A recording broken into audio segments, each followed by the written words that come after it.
ګوره محترم وروره، کوم انسان چې یو کال دوه کاله یا درې کاله منځونه نه یې کړي،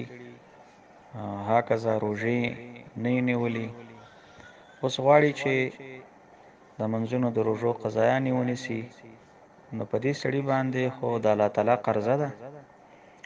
او لاره همدغه ده چې دی به قضا راوړي، هم د روژو او هم د منځونو.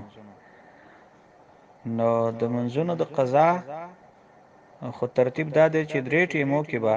قضایي نه راوړي، چې لمر پرې راخاتل، لمر پرېوتل او ورځ چې کله نیمه شي، په دا اوقات مکروهه دي.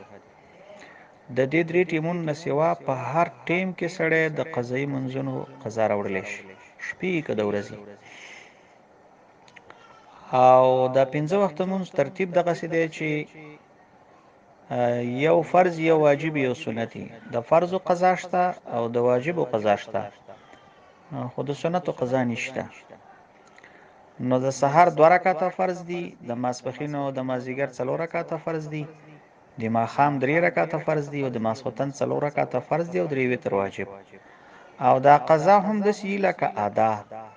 مطلب مې دا و لکه ورته سحر 2 رکعاته دي، دواړه ډک دي،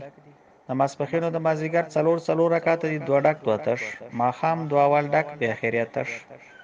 او ماسخوتن هم 2 ډک او 2 تش، او وتر خاصه ټولم ډکی. بیا نو د دغې منځونو دپاره خو ما درته وویلې چې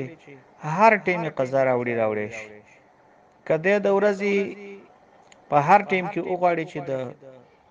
سبا یې قضا راوړي، که د ماسپښین راوړي، که د مازدیګر راوړي، که د ماښام، که د ماسخوتن، او یا د شپې په هره حصه کې چې د وغواړي، نو که د سبا یې قضا راوړي، که د ماسپښین، که د مازدیګر، که د ماښام، که د ماسخوتن، بس هغه درې ټیمونو کې قضا به نه راوړي.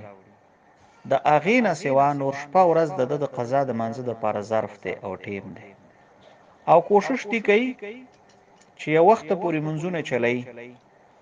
او نیت دې به یې داسې ورسره کوي، خیر د خولې نیت خو نشته، خو په زړه کې مثلا د سحر نه شروع کوي، نو داسې به وایي